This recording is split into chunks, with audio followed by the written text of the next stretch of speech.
오늘은 너희도 거룩해야 한다 세 번째 시간으로 여러분과 은혜를 나누도록 하겠습니다.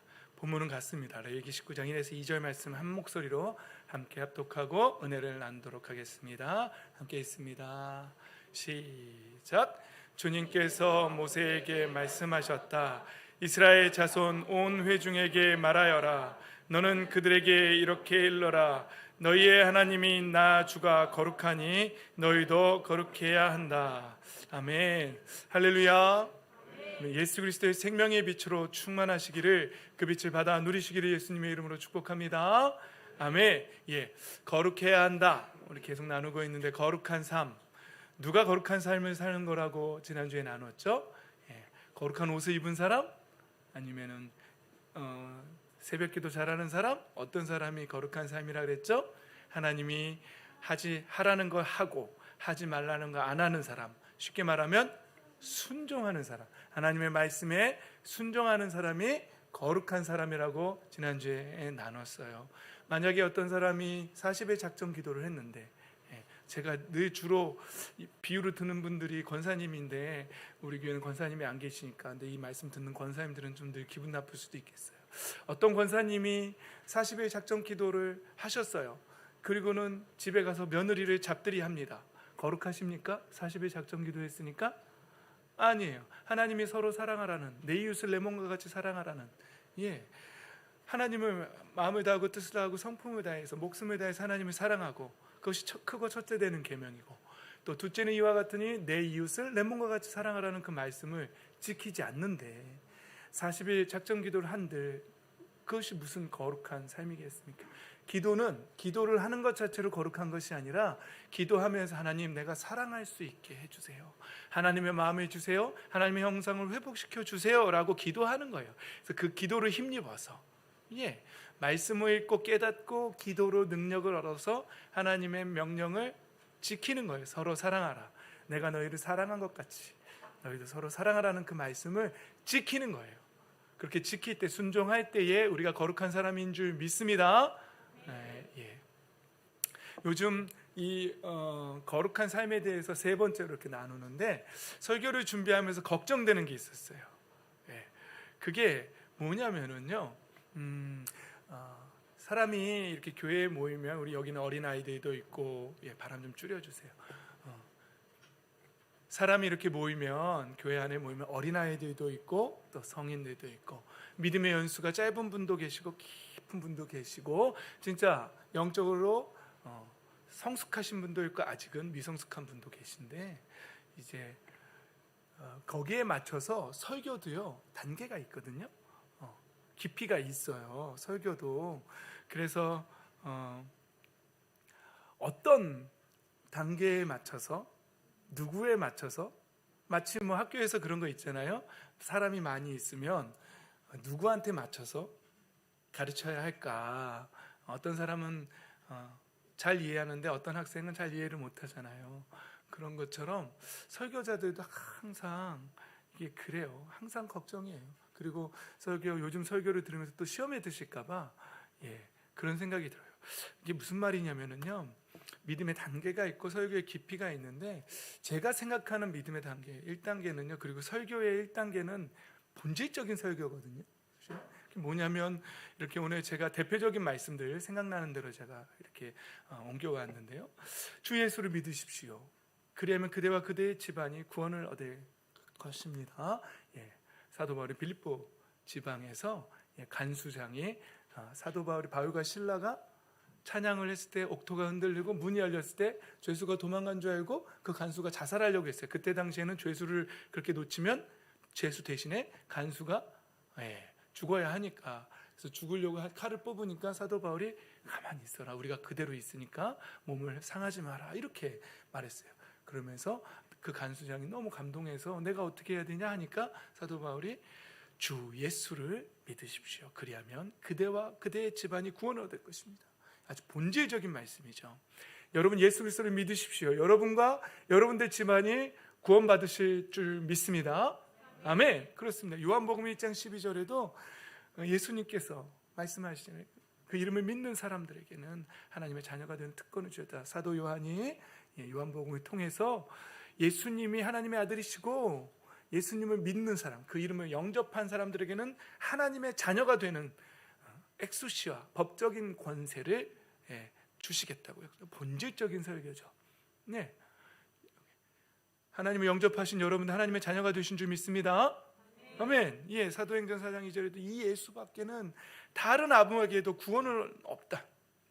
천하 인간에게 이 이름밖에는 구원받을 만한 다른 이름은 없다라고 사도행전 4장 12절에 베드로 사도가 못 박았어요. 예수 그리스도 외에는 우리를 위해서 대신 죽어주신 하나님이 없기 때문에 예수님 외에는 구원이 없다라고, 천하 만민에게 다른 구원을 얻을 만한 이름을 하나님이 주신 적이 없다라고, 그렇게, 이건 굉장히 본질적인 설교예요. 이 설교 날마다 선포돼야 해요. 그리고 여러분들이 아멘으로 받으실 줄 믿습니다. 그런데 그 다음에 믿음의 단계가 있고 그 다음에 설교가 있어요. 그게 요즘 하는 설교예요. 그게 뭐냐면요, 예수님을 믿고 영접하고 하나님의 자녀가 됐다면 하나님의 자녀가 된 사람들은 어떤 삶을 살아야 하는 것인가, 이 삶에 대해서 이제 설교해야 돼요, 제가. 그러면 이 단계는 그 다음 단계예요. 근데 만약에 예수님을 아직 영접하지도 않은 사람에게 예수님을 영접한 다음에는 어떻게 살아야 하는 것을 설교한다면, 말씀을 전한다면 그분은 어떻게 받아들일까요?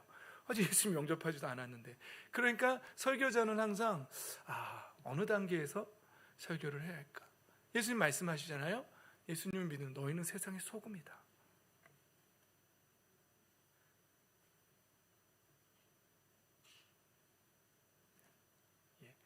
노후화돼가지고 접촉불량이 일어나고 있어요.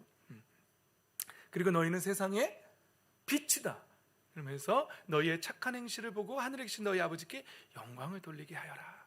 이런 말씀들이 예수님을 믿은 다음에 우리가 어떻게 살아야 하는지에 대해서 말씀을 나누는 거죠. 그래서 제가 요즘 우리는 언약 백성이고, 구원은 구원인데, 구원받는데 그 다음에 우리가 이 땅 위에서 복을 받아 누리는 것은 하나님하고의 언약을, 하나님 앞에 어떻게 사느냐에 따라서 이 땅에서 광야만 돌다가 떠날 수도 있고, 복을 받아 누릴 수도 있다라고 설교하고 있는 거예요. 근데 문제는 그 다음 단계가 또 있다는 거예요. 이건 굉장히 원론적인 말씀이에요. 진리죠. 하나님의 말씀에 순종하면 하나님께서 복을 주실 줄 믿습니다. 그런데 그 다음 단계가 또 있어요. 근데 저는 그 다음 단계도 이제 설교해야 돼요. 그 다음 단계는 뭐냐면요, 예를 들면 제가 하박국 선지자를 예를 든 거예요. 하박국 선지는 1장에 이렇게 시작해요. 주님, 이 세상이 왜 이 모양이고 제가 그렇게 폭력이라고 기도하고 그래도 왜 구해주시지도 않고 말씀을 들어주시지도 않습니까? 언제까지 그러실 겁니까? 어찌하여 이런 신앙이 이제 하나님 앞에 질문하죠. 왜요? 라고 하는 거예요. 그랬더니 하나님께서 뭐라고 하박국에게 말씀하시냐면, 내가 바벨론을 일으켜서 유다를 칠 거다. 이렇게 말씀하세요. 그랬더니 하박국이 또 뭐라 그러는지 알아요? 아니, 이방 백성을 일으켜서 하나님의 택하신 백성을 치는 게 맞습니까? 또 대들어요, 하나님 앞에. 그랬더니 하나님이 또 이제 2장 6절에 그들도 망하게 할 거다라고 하나님이 또 말씀하세요.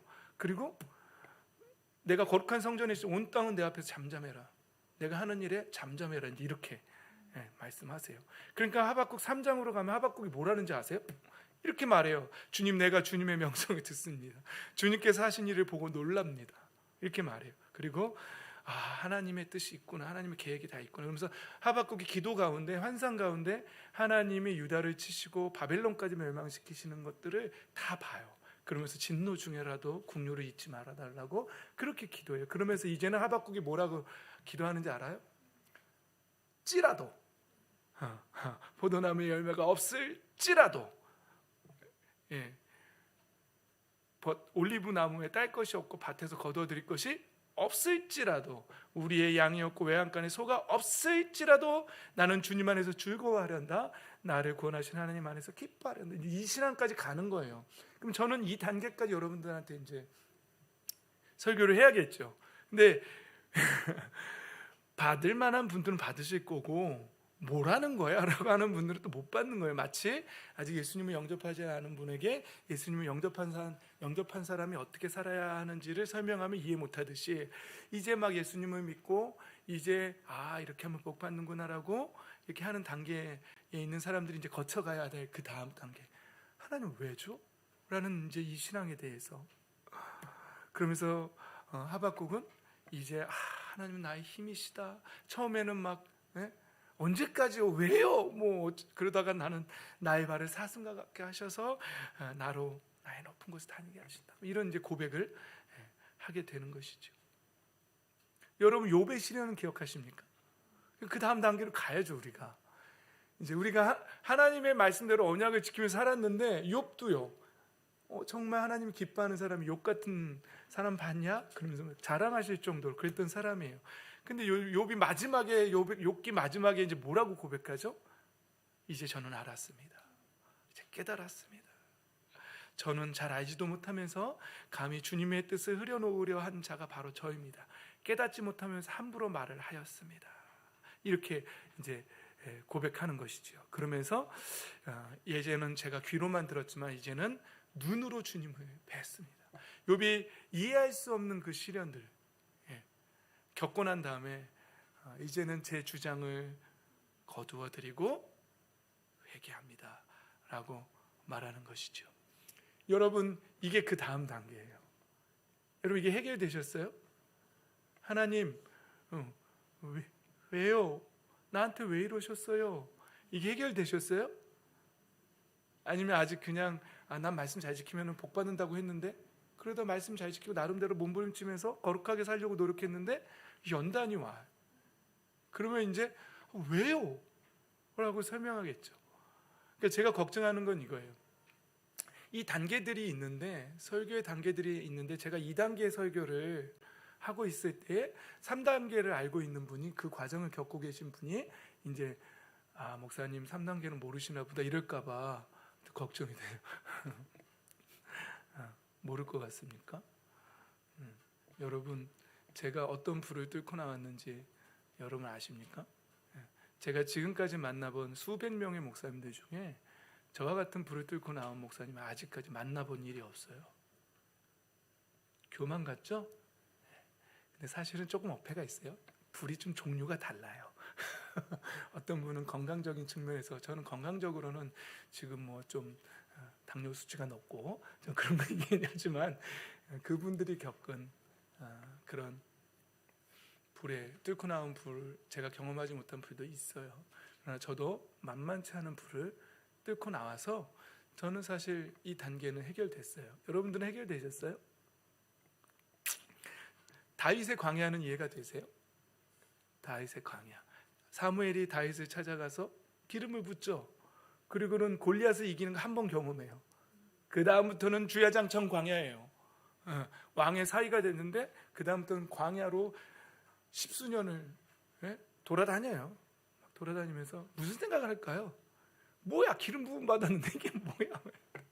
근데 그렇진 않아요. 기름 부음 받고 난 다음부터 다윗은요 찬양할 때마다 하나님을 묵상할 때마다 임하는 의미가 달랐어요. 저와 여러분에게도 그 다윗과 같은 기름 부으심이 있기를 예수님의 이름으로 축복합니다. 아멘. 그랬던 거죠. 그리고 말씀 준비하다가 바로 이 욥의 단계, 하박국의 이해, 다윗의 광야 그러면서 이 왕들도 생각해봤어요. 왕하 23장에 보면은요 이스라엘의 현왕이라고 말하면서 3대 현왕이 있어요. 다윗은 뭐 기준점이라서 빼는 거고요. 여호사밧, 히스기야, 요시야 왕들이에요. 엄청난 종교 개혁을 일으켰고 다윗의 뒤를 따라서 쫓아간 사람들이. 23장은 요시야 임금 8살의 왕이 됐고 유다의 제가 찾아보니까 16대 왕이에요. 남유다에. 그런데 뭐라고 표현하냐면 이와 같이 마음을 다 기울이고 생명을 다하고 힘을 다 기울여 모세의 율법을 지키며 주님께로 돌이키는 왕은 이전에도 없었고 그 뒤로도 다시 나타나지 않았다. 그렇게 말해. 이게 요시야 왕에 대한. 그런데 진짜 이전에도 없고 그 뒤로도 없다는 말은 그만큼 요시야가 하나님 앞에 돌이켰다는 말이지 진짜 없는 건 아니에요. 이 말하고도 어폐가 돼요. 그 전에 왕하 18장에는 히스기야 왕이 나와. 히스기야도 뭐라고요? 유다 왕 가운데는 전에도 후에도 그만한 왕이 없었다 이렇게 말하잖아요. 그럼 이 두 말이 충돌하잖아요. 진짜 그렇다는 게 아니라 그만큼 하나님을 의지하고 신뢰한 왕들이다 이러는 거예요. 그런데요, 요시야 왕 어떻게 죽었는지 아세요? 이집트의 왕 바로 느고가 쳐들어왔을 때 이제 그때는 바벨론 신흥국가가 막 일어나고 있었어요. 아수르가 쇠퇴하고 있었어요. 그때에 요시야가 이제 바로 느고가 아수르를 도와서 신흥국인 바벨론하고 싸우려고 이집트에서 올라가고 있는데 요시야가 그걸 가로막아요. 그러다가 거기서 무기또에서 바로 느고에게 전쟁에서 화살 맞고 죽습니다. 이해가 되세요? 하나님 앞에 전무후무하게 그 마음을 돌이켰던 왕인데 그렇게 죽어요. 이해가 안 되죠. 이 부분은 요시야가 역사적인 흐름을 못 읽고 있어서 그런 거죠. 그건 나중에 합시다. 히스기야 때도요. 히스기야가 정말 마음을 이렇게 돌이켰는데요. 이때는 아수르가 왕성할 때예요. 아수르가 이제 왕성할 때였고, 그렇습니다. 그래서 성을 포위하고 막 그렇습니다. 그때에 이제 사네립이라는 그 장수가 와가지고 막 욕하고 막 그런 거 기억나시죠? 그래서 히스기야가 옷을 찢고 기도하고 그때 이사야가 있었고 이런 내용이에요. 그때에 히스기야가 그렇게 하나님께 돌이켰는데 히스기야가 다스리던 시대에 예루살렘이 그 위기에 처하는 일을 맞는단 말이죠. 이런 것들을 우리가 읽을 때 왜요? 하나님 이렇게 하나님을 잘 섬겼는데 왜 이런 일이 일어나나요? 라는 걸 해답들을 찾아가야 한다는 것이죠.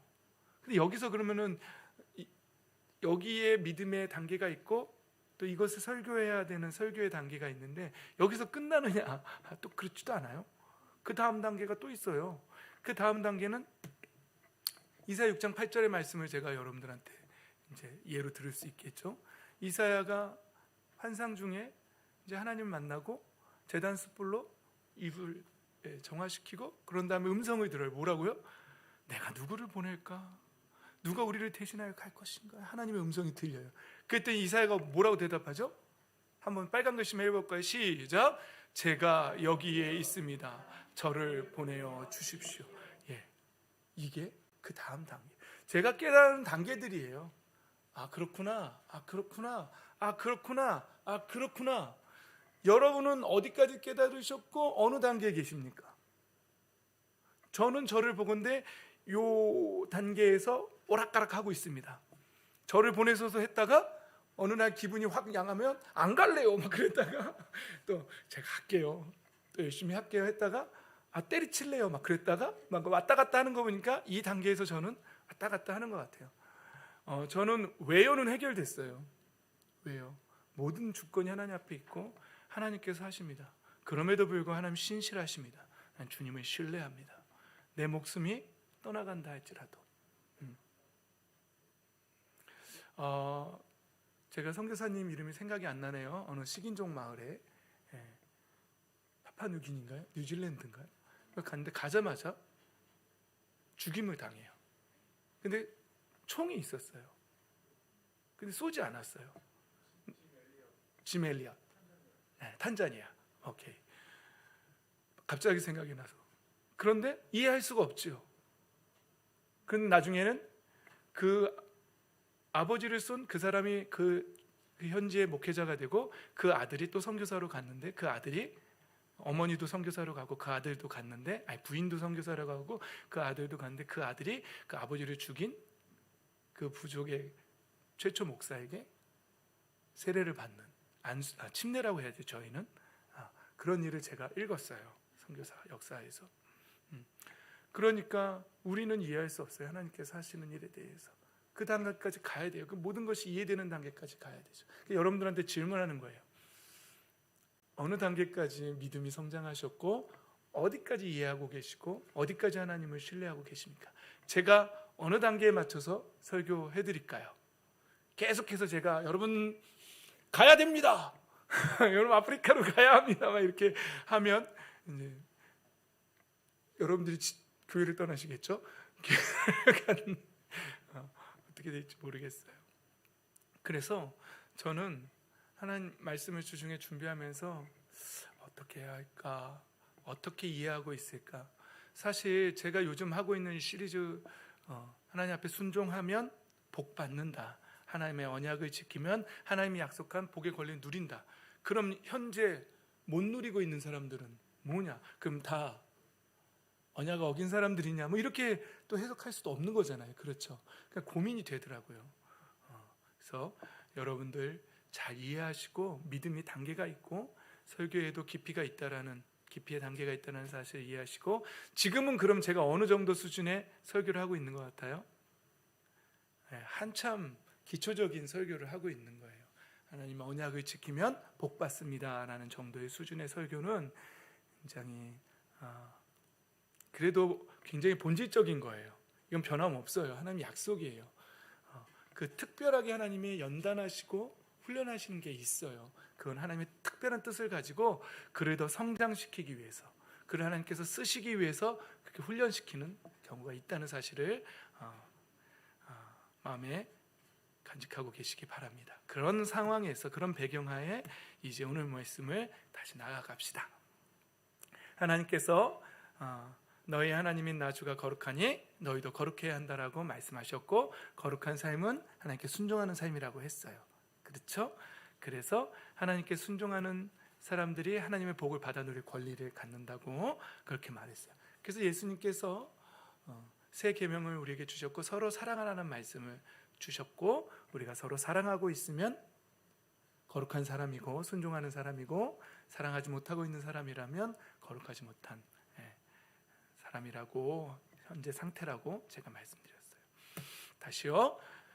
옛 언약 구약에는 짐승의 피를 뿌려서 하나님과 언약을 맺은 백성이 되었고, 우리는 예수 그리스도의 보혈로 새 언약을 세운 새 언약 백성이 되었다고 말씀 나눴습니다.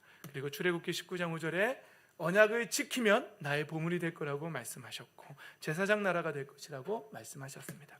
신명기 28장에도 복이 따라다니고 성읍에도 복을 받고 들에서도 복을 받고 들어와도 복을 받고 나가도 복을 받고 곡식강조리 떡방죽그릇 태복 집짐승까지 복을 받는다. 이게 우리가 받아 누릴 권리라고 말씀 나누고 있지요. 그리고 대항하는 적들 다치실 것이고 우리를 두려워하게 할 것이라. 그러나 신명기 28장 후반에 오히려 신명기 28장의 축복은 14절이고 저주는 54절이라고 이렇게 말씀드렸죠.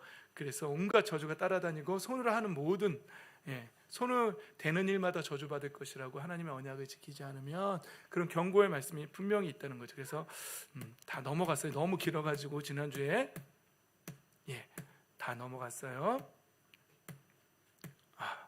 그렇죠? 그런데 이 말씀이 또 어디에 나오냐면 레위기 26장에 또 나와요. 사실 먼저 나온 거죠. 레위기 26장이 신명기보다는.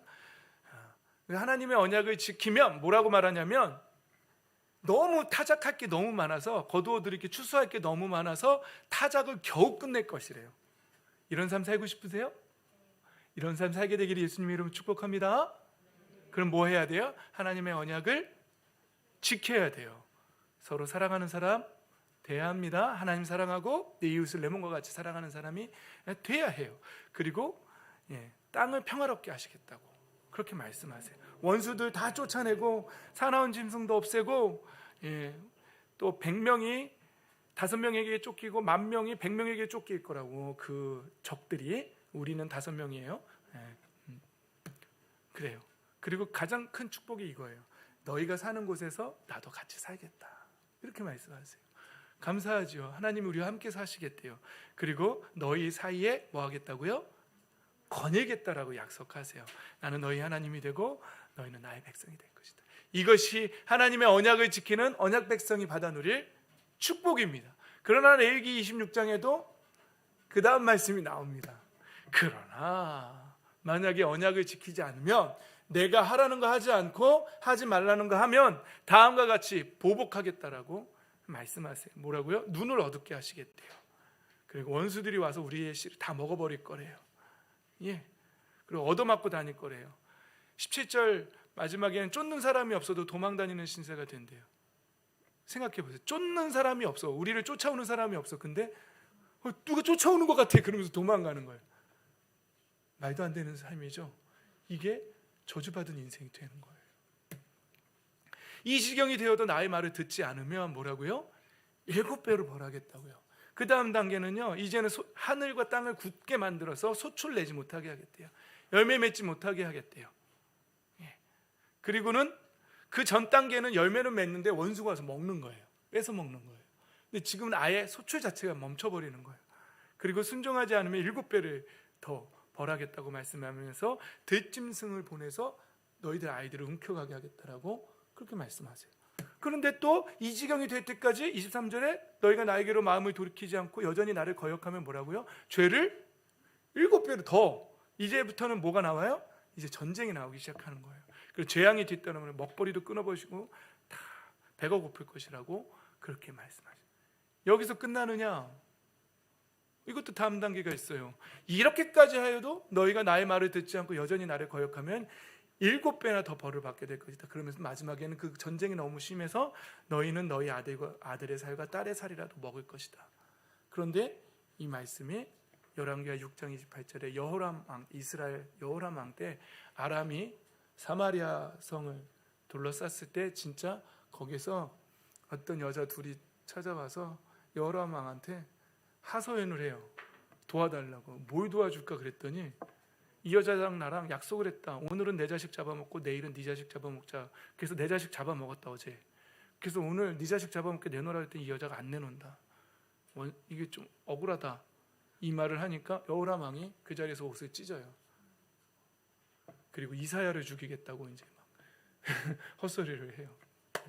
그런데 하나님께서 그 아람 연합군을 다 진멸하시고 구해주긴 하세요. 정말 이 말씀대로 되었다는 역사가 기록되어 있다는 것이죠. 그래서 여러분, 제가 지금 받아누릴 복의 권리가 있는 반면에 또 하나님의 말씀이 언약을 지키지 않으면 저주도 있다는 사실 명심하라고 계속 말씀드려요. 그래서 그 구체적으로 첫 번째로 제가 말씀드린 게 뭐였죠? 거룩한 삶의 첫 번째로 성적으로 타락하지 말라라고 제가 말씀드렸죠. 그리고 지난주에 두 번째로 말씀드린 게 뭐였죠? 예배하라. 레위기 1장부터 쭉 7장까지 쭉 계속해서 번제, 화목제, 속죄제, 속건제, 소제 막 하면서 계속 나와요. 뭐라고요? 한마디로 요약하면 뭐라고요? 예배 잘 해라. 예배 잘 드려라. 그런 거예요. 레위기 23장으로 가면 거룩한 모임에 나와요. 안식일.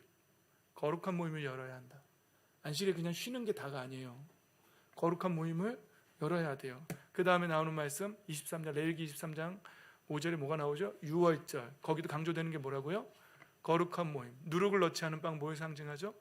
우리의 삶 속에서 죄악을 제거하는 것들. 그리고 거룩한 모임. 계속 나오는 거예요. 그리고 나팔절. 나팔 부는 나팔절. 거룩한 모임. 속죄제, 대속죄일. 거룩한 모임. 초막절. 가장 거룩한 모임. 계속해서 거룩한 모임에서 그래서 하나님께서 이렇게 말하는 거죠. 그 제사를 나 주가 즐거이 받게 드려라. 뭐라고요? 한마디로 말하면 예배 잘 드려라. 그래서 사도행전 2장에도 한 마음으로 성전에 열심히 모였다는 말씀 나눴고요. 이때는 사도들을 통해서 표적과 기적이 많이 일어날 때고, 또 히브리서 10장에는 많은 사람들이 핍박을 많이 받아서 이제 배교하던 시기였고, 그럼에도 불구하고 그것이 무서워서 모임을 패하던 어떤 습관을 따르지 말고 더욱 힘써 모이라고 히브리서가 말했고, 그래서 지난주에 나눈 말씀은 예배 한마디로 요약하면 예배 잘 드려라. 예배 잘 드려라. 오늘 이제 마지막 세 번째를 나누고 오늘은 마칠 거고요. 네 번째까지 할까 말까 하는 지금 생각해 보겠습니다. 이제 세 번째 거룩한 삶, 하나님이 하라는 거 하고 하지 말라는 거 안 하는 거룩한 삶인데, 성경이 말하는 세 번째는요, 가난한 사람을 생각하고 인색하지 말라입니다. 이게 거룩한 삶입니다. 여러분, 금식하고 작정 기도하고 한다고 거룩한 사람이 아니에요. 하나님이 하라는 거 하는 사람이 거룩한 사람입니다. 여러분, 레위기 19장에 뭐라고 나오죠? 전에도 많이 말씀드렸잖아요. 밭이 이렇게 있으면 내 규탱이는 어떻게 하라고요? 추수하지 말라고요. 왜요? 가난한 사람들이, 외국인 노동자들이 먹을 수 있게 하라는 거예요. 떨어진 이삭도 주어서는 안 된다는 거예요. 그리고 포도나 과일도 모조리 다 따면 안 돼요. 왜요? 가난한 사람들과 나그네 신세된 외국 사람들이 먹어야 한다는 거예요. 예. 이게 바로 가난한 사람을 생각하고 인색하지 말라는, 제가 여러분과 나눈 세 번째 거룩한 삶입니다. 만약에 기도만 자꾸 하고 나는 예수님 믿었으니까 거룩해, 거기서 끝나면 안 돼요. 신앙은 하나님이 원하시는 게 뭔지를 찾아내고 그렇게 순종해야 한다는 것이죠. 마태복음에도 이런 말씀이 있습니다. 마태복음 25장에 예수님께서 이렇게 말해요. 계속 이렇게 나오다가 양과 염소 얘기가 나와요. 그러면서 양은 오른쪽에, 염소는 왼쪽으로 나눌 것이라고 그렇게 말해요. 그런데 나누는 기준이 뭔지 아세요? 이렇게 말해요. 임금이 오른쪽에 있는 사람들에게, 양에게 속한 사람들에게 너희는 때가 줄일 때에 먹을 것을 주었고 목마를 때 마실 것을 주었대요. 나그네들 있을 때에 영접했고 헐벗을 때 입을 것을 주었고 병들어 있을 때에 돌아봐 주었고 감옥에 갇혀 있을 때 찾아 주었다. 그러니까 이 사람들이 말해요. 양의 오른쪽에 속한, 우리가 언제 그랬냐는 거예요. 그랬더니 예수님 뭐라 그러시죠? 40절에 너희가 여기 내 형제자매 가운데 지극히 보잘것없는 사람 하나에게 한 것이 곧 내게 한 것이다. 그러니까 우리 예수님도 지극히 소외되고 보잘것없고 어린 소자들, 어린 소자라고 그러니까 꼭 어린이들만 그런 것 같은데 그건 아니에요. 그들을 돌봐야 해요. 그리고 나만 생각하면 안 돼요. 인색해서는 절대로 거룩한 사람이 될 수가 없습니다. 그리고 사실 아까 읽었던 레위기 19장에 반내교틴을 추수하지 말라라는 말, 이 바로 전에는 무슨 말씀이 나오냐면 하나님 앞에 화목제로 희생제물을 드렸을 때는 바친 그날 다 먹어요. 여러분, 번제는 제사장들만 먹을 수 있어요. 번제를 다 태워드리고 일부 고기는. 근데 화목제는요, 제사장과 바친 사람과 또 절기 때에 모인 사람들 같이 나눠 먹는 거예요. 대속제일에. 그런데 뭐냐면 바친 그날 다 먹어야 돼요. 나눠 먹을 때 고기를. 그리고 그 다음 날까지는 먹어도 돼요. 그런데 사흘째, 하루 이틀 사흘, 우리 친구들 알죠? 사흘이 4일 아니에요. 하루 이틀 사흘, 나흘이 4일이에요. 요즘 저 막내 아들한테 요즘 그거 모르는 사람이 많다는 얘기를 듣고 깜짝 놀랐어요. 사흘째 되는 날까지는 먹으면 안 돼요. 그냥 불에 다 태워버려야 돼요. 남으면. 그리고 먹는 건 하나님 앞에 역겨운 일이라고 말씀하세요. 그리고 심지어는 벌을 면치 못할 거라 그러고 백성에게서 끊어질 것이라고 경고하세요. 근데 주석을 살펴보면 이거 왜 이렇게 했는지 알아요? 학자들이 왜 뭐라고 말하는지 알아요? 이건 다 욕심으로 분배하지 않고, 인간의 욕심에 따라 분배하지 않고 공평하게 나누기 위해서 이렇게 정하셨다는 거예요. 여러분, 만약에 한 열흘 이상 먹을 수 있다 그러면 권력이 있고 힘 있는 사람은 얼마큼 모아놓을까요? 열흘치 모아놓을 거예요.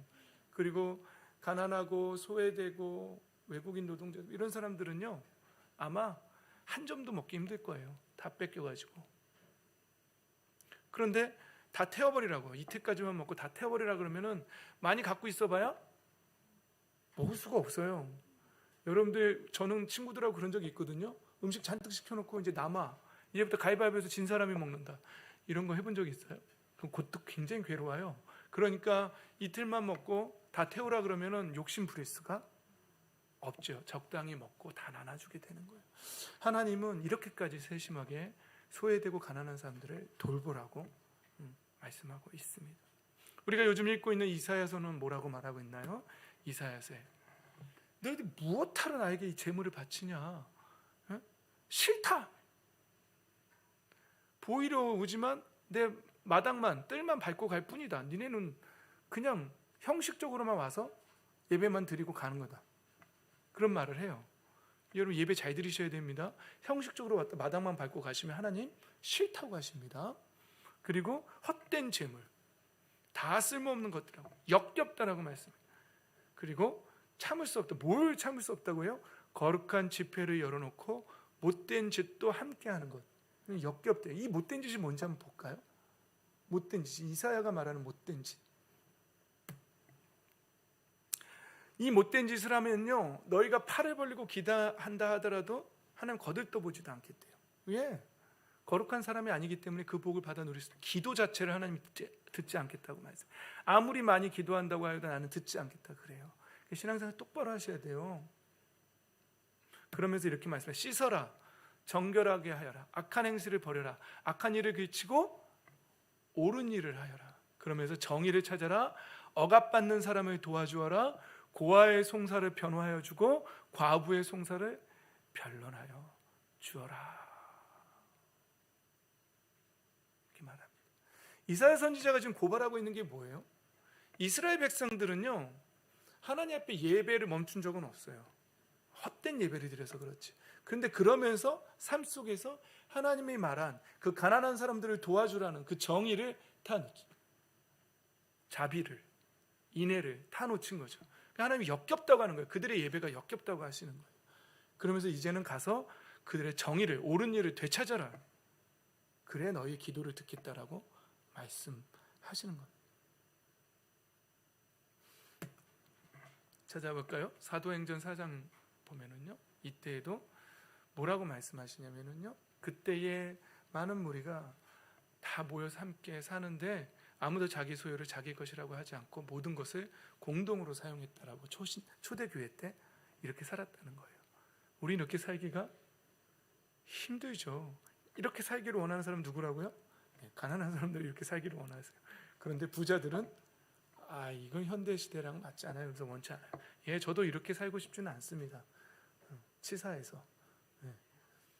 싫다는데 뭐 우리가 굳이 같이 살자고 할 필요 있겠어요? 그렇죠? 그럼 우리는 가난한 사람이죠. 그러면서 초대교회 당시에는 그들 가운데는 가난한 사람이 한 사람도 없었대요. 왜요? 땅이나 집을 가진 사람들은 그것을 팔아서 그 판 돈을 가져다가 사도들에게 발 앞에 놓았고, 사도들은 각 사람에게 필요에 따라 다 나눠줬기 때문에 그때 당시에는 가난한 사람이 초대교회 안에는 없었다는 것이죠. 지금은요, 현대교회는요, 맨날 질문이 뭐예요? 11조 내야 되나요? 내세요. 내야 가난한 사람도 돕고 저도 사례비 받고 교회 전기세도 낼 거 아니에요. 믿음이 없으면 그렇게라도 내세요. 예. 그러나 믿음이 생기면 하나님 앞에 그 주권을 인정하는 사람이기 때문에 11조 드리는 거예요. 예. 그리고 왕이신 예수님께 예물을 가지고 갔던 동방의 박사들처럼 황금과 유황과 몰약을 드렸던 것처럼 왕께 드린 예물이 또 되는 거예요. 믿음의 단계에 따라서 헌금에 대해서도 그렇게 생각하시고, 교회 안에서 꼭 있어야 할 것들은요, 이제 세 번째는 뭐라고요? 가난한 사람을 생각하고 인색하지 말라라는 것이 거룩한 삶이라는 것이죠. 저와 여러분이 하나님 앞에 그 복된 권리를 받아 누리기 위해서는요, 거룩한 삶을 살아야 합니다. 언약을 지키는 백성이 돼야 합니다. 그러려면 뭐라고요? 첫 번째, 음란하지 말고, 두 번째, 예배 온 마음을 다해서 잘 들으십시오. 어떤 사람 참 신기해요. 어떤 사람 예배를 그렇게 사모해요. 참 놀라운 사람들이에요. 예배를 얼마나 사모하는지 모든 것을 포기하고라도 예배는 꼭 드리는 사람들이 있어요. 또 어떤 사람들은 참 예배를 우습게 여기는 사람들 굉장히 많아요. 하나님, 저한테는 눈치 볼 거 없어요. 저는 인간 목사이기 때문에 그냥 하세요. 조금 상처받긴 하지만 그냥 한 대로 하세요. 하나님 앞에서 똑바로 하십시오. 하나님 앞에서 그 중심을 보시는 하나님 앞에서 내가 예배 잘 드리고 있나? 지각하지 마세요. 온 마음을 다해서 목숨 걸고 지금 나오세요. 나오셔가지고 30분 전에 오셔가지고 기도하고, 하나님 한 주간을 돌아보면서 기도하고 예배 잘 드리세요. 그리고 하나님 앞에 정직하게 회개하세요. 그리고 돌아가서 회개한 대로 또 사세요. 그게 거룩한 삶이고 복을 받아 누리는 언약 백성이 살아야 할 삶입니다. 오늘 나눈 말씀은 가난한 사람을 생각하고 인색하지 말라입니다. 이것이 하나님 우리를 보시면서 우리에게 원하시는 삶이에요. 움켜진다고 다 제게 되는 게 아닙니다. 흘려보내야 합니다. 블로잉 해줘야 합니다. 옷 두 벌 있는 사람은 없는 사람한테 한 벌 나눠줘야 합니다. 하나님이 더 주실 거예요. 그러나 명품백을 들고 싶은 순간부터는 흘려보낼 수가 없습니다. 명품백을 어떻게 흘려보냅니까? 농담이고요. 명품백을 사기 시작하면 욕심이 끝도 없어서 다른 사람에게 흘려보낼 수가 없어요. 정말 가난한 사람들 돕는 사람들 보세요. 부자들이 돕는 것 같아요? 그렇지 않습니다. 같은 처지에 있는 사람들이 돕는다는 거 제 삶의 경험을 통해서 알고 있습니다. 예, 구세군 냄비 같은 데다가 이렇게 목돈 넣으시는 분들 결코 부자들이 아닙니다. 예. 말씀을 마무리하겠습니다. 여러분, 하나님은 우리에게 거룩하라고, 내가 거룩하니 너희도 거룩하라고 말씀하십니다. 그 거룩함은요, 주여 믿습니다 하는 게 거룩한 삶이 아닙니다. 그런 삶은 겉과 속이 다른 그런 삶은 이미 예수님께서 바리새인들, 서기관들, 율법학자들 이미 정죄하셨어요. 독사의 자식들이라고, 화를 면치 못할 것이라고, 그러면서 저주하셨어요. 그런 것이 거룩한 삶이 아닙니다. 하나님이 하라는 거 하고 하나님이 하지 말라는 거 안 하는 삶이 거룩한 삶입니다. 순종하는 사람, 하나님의 말씀에 순종하는 사람이 거룩한 사람입니다. 제가 계속 시리즈로 말한 건 음란함을 제거하십시오, 참된 예배자가 되십시오, 그리고 인색하지 마십시오. 두 벌 있는 거 다 주라는 거 아닙니다. 한 벌 날 위해서 쓰고 한 벌 주라는 겁니다. 이렇게 하셔서 하나님 앞에 정말로 순종하는 사람, 하나님 앞에 그 삶이 인정받는 사람, 내가 내 마음에 합한 자, 내가 그토록 찾는 사람, 그런 사람이 다 되셔서 하나님 주시는 복을 온전히 받아 누리는 저와 여러분 되시기를 예수님의 이름으로 축복합니다. 아멘.